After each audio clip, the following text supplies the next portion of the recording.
राहुल गांधी को घर में घुसकर गोली मारेंगे। यह जानते हैं कौन है शख्स? खुद को मोदी और ओम बिरला का भक्त बताता है।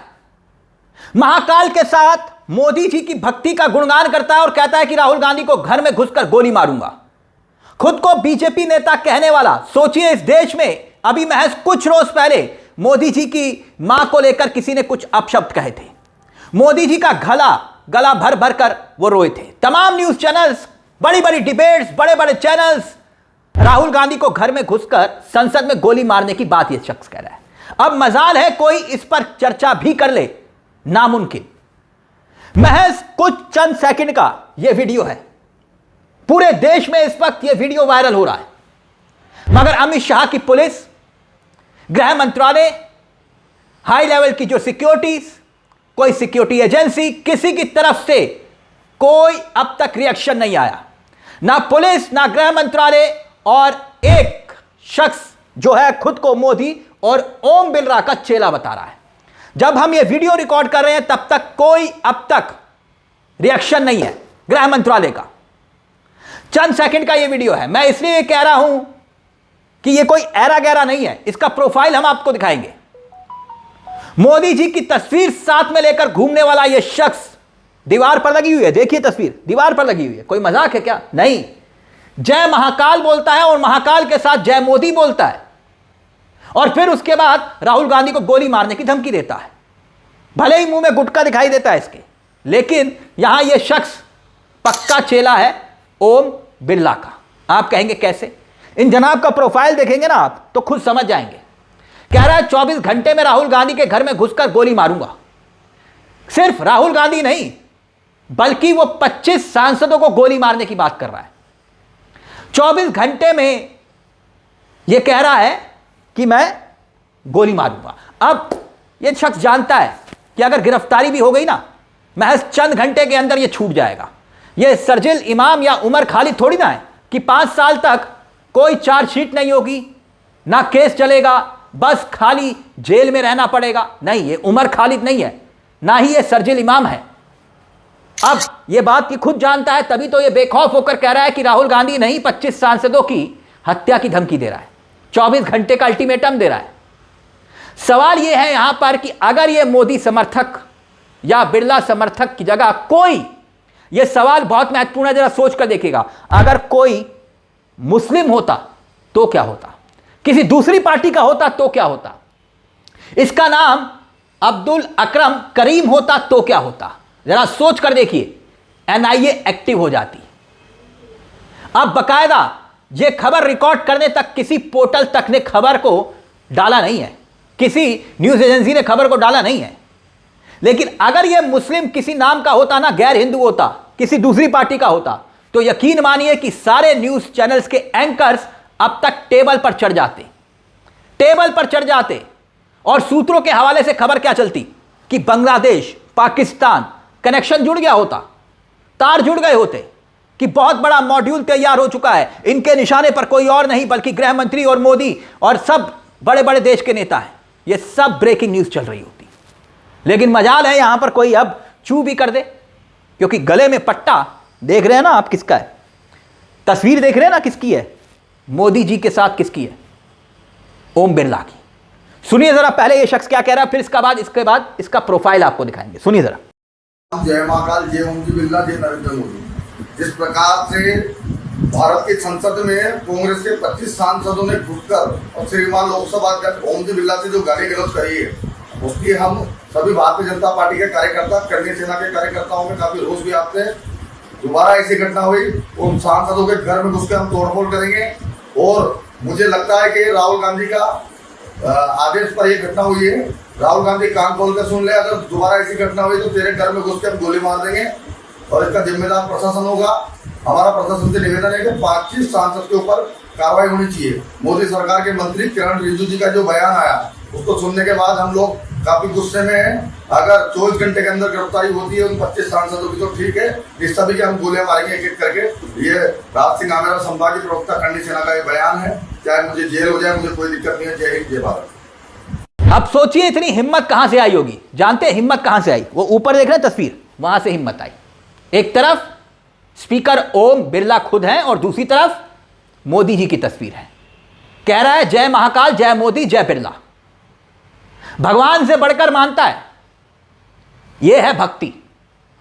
अब इसका प्रोफाइल देखिए, इसका प्रोफाइल अगर यकीन मानिए कि कोई और शख्स होता अब तक गिरफ्तारी हो गई होती, लेकिन क्यों नहीं हो रही, इसका प्रोफाइल देखेंगे आप खुद समझ जाएंगे। जब तक हमने वीडियो रिकॉर्ड किया तब तक इसकी गिरफ्तारी नहीं हुई थी। अब आगे क्या होगा यह मालूम नहीं। अगर गिरफ्तारी होगी तो 3-4 दिन के बाद जमानत मिल जाएगी। लेकिन प्रोफाइल देखिए, राज अमेरा और गोरक्षक आगे लिखा हुआ है, प्रोफाइल है। और बगल में देखिए हंसता मुस्कुराता हुआ नूरानी चेहरा किसका है? खुद स्पीकर ओम बिरला का फोटो लगा हुआ है। सपोर्टर है ये पक्का। और खुलेआम राहुल गांधी को घर में घुसकर जान से मारने की धमकी दे रहा है। अब ये धमकी क्यों दे रहा है? अब ये बीजेपी से है, करनी सेना से है, ये आहत क्यों है? कह रहा है कि मैं इस बात को लेकर आहत हूं क्योंकि स्पीकर ओम बिरला को संसद में जिस तरह से उनके साथ गाली गलौज की गई, वो मामला हमने आपको दिखाया था। आप याद करिए कि जब बजट सत्र चल रहा था तब उसी दौरान हंगामा हुआ था, आपको याद होगा।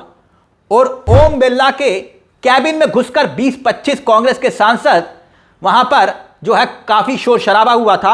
और ये तस्वीरें आपके सामने हैं। और जब ये शोर शराबा हो रहा था, किस बात को लेकर हो रहा था? वो इस बात को लेकर हो रहा था कि बीजेपी के सबसे विवादित सांसदों में से एक निशिकांत दुबे संसद में खड़े होकर किताबें दिखा रहे थे, कोई जिन किताबों का कोई औचित्य नहीं, मकसद सिर्फ इतना था कि नेहरू और इंदिरा गांधी का चरित्र हनन करना।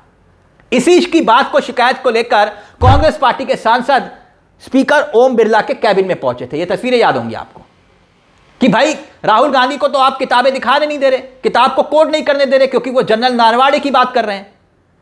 और निशिकांत दुबे को बकायदा ऑन रिकॉर्ड उन किताबों को दिखाने देते हैं, बोलने देते हैं। काफी बवाल हुआ था। और उस बवाल के बाद कुछ वीडियोस भी सामने आए थे जहां पर स्पीकर ओम बिरला इत्मीनान से बैठे हुए थे, आराम से कुर्सी पर बैठे हुए थे और मुस्कुरा रहे थे। यहां से सांसद बोल रहे थे, वहां से सांसद बोल रहे थे। चैम्बर में फिर संसदीय कार्य मंत्री आए, बोले कि चैम्बर में गाली गलौज हुआ। और प्रियंका गांधी ने बकायदा प्रमोट किया, इसलिए गाली गलौज हुआ। और प्रियंका गांधी ने कहा कि ये झूठ बोल रहे हैं। और बकायदा इस पूरे मसले को लेकर जब विवाद खड़ा हुआ तो किरण रिजिजू ने बार बार यह कहा कि स्पीकर ने आहत होकर यह बात कही कि अब वो सदन में नहीं आएंगे। काफी बवाल हुआ था। और यह शख्स उसी वाक्य का जिक्र कर रहा है, इसलिए हमने आपको यह वाक्य बताया। संसदीय कार्य मंत्री किरण रिजिजू, अब याद करिए कुछ घंटे पहले हमने एक और खबर आपको दिखाई थी और वो खबर भी इसी कड़ी से जोड़कर देखिएगा कि यह नफरत की राजनीति का कितना गहरा असर है। यह बयान हवा में नहीं आया। किरण रिजिजू ने कुछ घंटे पहले राहुल गांधी को देश का सबसे खतरनाक व्यक्ति कहा था।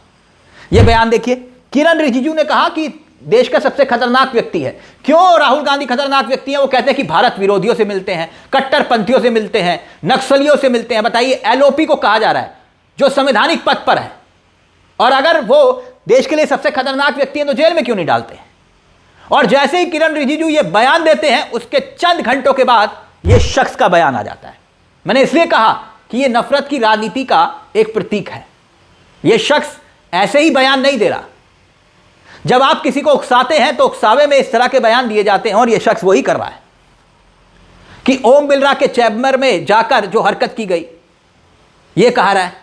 और जबकि वहां पर जो हुआ वो सबने देखा, स्पीकर साहब इत्मीनान से बैठे हुए थे। अब एक खबर याद करिए, सितंबर में हमने आपको दिखाई थी, एक ऐसी ही खबर जहां पर न्यूज चैनल में बहस हो रही थी और बहस के दौरान राहुल गांधी के सीने पर गोली मारने की धमकी एक बीजेपी का प्रवक्ता देता है और उसका नाम था पिंटू महादेव। यह खबर आपकी स्क्रीन पर है, देखिए, बीजेपी का खुद का स्पोक पर्सन। क्या हुआ? कुछ नहीं हुआ। और अब सोचिए कि इस देश के अंदर दो देश कैसे बन चुके हैं। दो देश कैसे? कोई भाजपा या आरएसएस को लेकर कुछ शब्द कह दे, कुछ शब्द कह दे, खरोच लाने की बात कर दे तो देश में उबाल आ जाता है। यही होता है ना। और दूसरी तरफ कोई शख्स गोली लेकर संसद में घुसकर मारने की बात करता है, कुछ नहीं होता। यह वही सोच, ये वही विचारधारा है जो महात्मा गांधी के खिलाफ गोडसे वाली विचारधारा, जिसे आप और हम जानते हैं, गोडसे विचारधारा। आज भी महात्मा गांधी की हत्या को 77 साल बीत चुके हैं, मगर गोडसे की विचारधारा अभी भी जिंदा है। इसीलिए कह रहा है कि गोली मारूंगा राहुल गांधी को। और पूरे देश में होनहार मीडिया चुप्पी साधे हुए है, कोई ब्रेकिंग न्यूज नहीं। इस पूरे मुद्दे को लेकर आपकी क्या राय है? अपनी राय हमें कमेंट बॉक्स में जरूर दीजिएगा। मुझे तिलक चावला को दीजिए इजाजत। एक छोटी सी दरख्वास्त, चैनल को सब्सक्राइब जरूर कर लीजिएगा। मंच आप ही का है जहां हम सिर्फ खबर नहीं दिखाते बल्कि खबर के पीछे की खबर भी बताते हैं। नमस्कार, जय हिंद, जय भारत।